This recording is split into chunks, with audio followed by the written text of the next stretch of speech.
इस वक्त की बड़ी खबर सामने आ रही है, जहां पर पूर्व राज्यपाल रघुवर दास बीजेपी में शामिल होंगे। तो वहीं 27 दिसंबर को रघुवर दास बीजेपी में शामिल होंगे। रघुवर दास दिल्ली में थामेंगे बीजेपी का दामन। इस्तीफा देने के बाद फिर से एक नई शुरुआत करते हुए नजर आएंगे। तो पूर्व राज्यपाल रघुवर दास बीजेपी में होंगे शामिल। 27 दिसंबर को रघुवर दास बीजेपी में शामिल होंगे। इसके साथ ही रघुवर दास दिल्ली में बीजेपी का दामन थामेंगे। इस्तीफा देने के बाद अब एक नई शुरुआत। और ज्यादा जानकारी के लिए हमारे साथ हमारे संवाददाता सूरज हमारे साथ फोन लाइन पर जुड़ गए।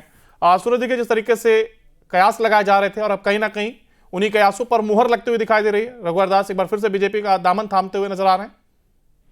देखिए, बिल्कुल जिस तरह से रघुवर दास ने कल उड़ीसा के राज्यपाल से उन्होंने इस्तीफा दिया, उसके बाद सियासी गलियारों में कई तरह की चर्चाएं देखने को मिल रहे हैं। और सबसे बड़ी बात है कि जिस तरह से पार्टी में उनकी सक्रियता पहले नजर आई थी, उसके बाद कहीं ना कहीं गवर्नर बनने के बाद वो नजर नहीं आ रही थी। इसलिए कहीं ना कहीं पार्टी ने उन्हें बड़ी जिम्मेवारी देने के तौर पर उन्हें इस्तीफा दिलवाया है। और उन्होंने खुद पार्टी से राज्यपाल के पद से उन्होंने इस्तीफा दिया। तो निश्चित तौर पर कह सकते हैं कि 27 तारीख को राज्यपाल जो पूर्व राज्यपाल है रघुवर दास, वो दिल्ली में पार्टी का एक बार फिर से वो दामन थामेंगे। और पार्टी के जो शीर्ष नेता है उनके साथ कहा यह जा रहा है कि 1-to-1 उनकी एक मीटिंग होगी और उस दौरान संभवतः रघुवर दास को पार्टी कोई बड़ी जिम्मेवारी दे सकती है। यानी साफ तौर पर कहा जा सकता है कि एक पूरी रणनीति के साथ एक काम किया गया है और ये जो पूरा घटनाक्रम है, एक तैयारी की गई इसको लेकर के, इसके बाद इसे अंजाम तक पहुंचाया जा रहा है।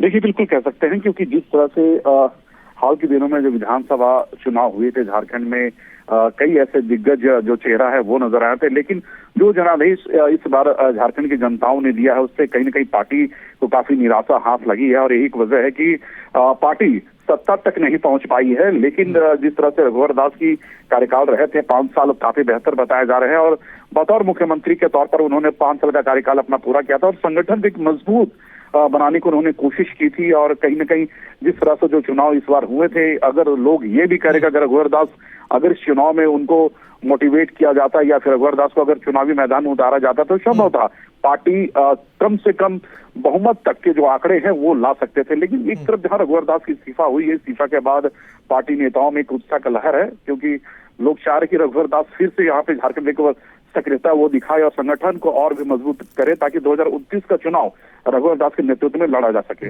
अगर देखिए सूरज, ये मान के चला जाए कि अगर उन्हें झारखंड में एक बड़ी जिम्मेदारी भी सौंपी जाती है और संगठन पर फिर से वो एक बार काम करेंगे, तो ऐसे में क्या रघुवर दास के लिए एक बड़ी चुनौती नहीं होगा? क्योंकि एक लंबा गैप आ चुका है और एक लंबे अंतराल के बाद एक बार फिर से उन्हें वापस उसी संगठन में काम करके उसे फिर से मजबूत करके खड़ा करना होगा।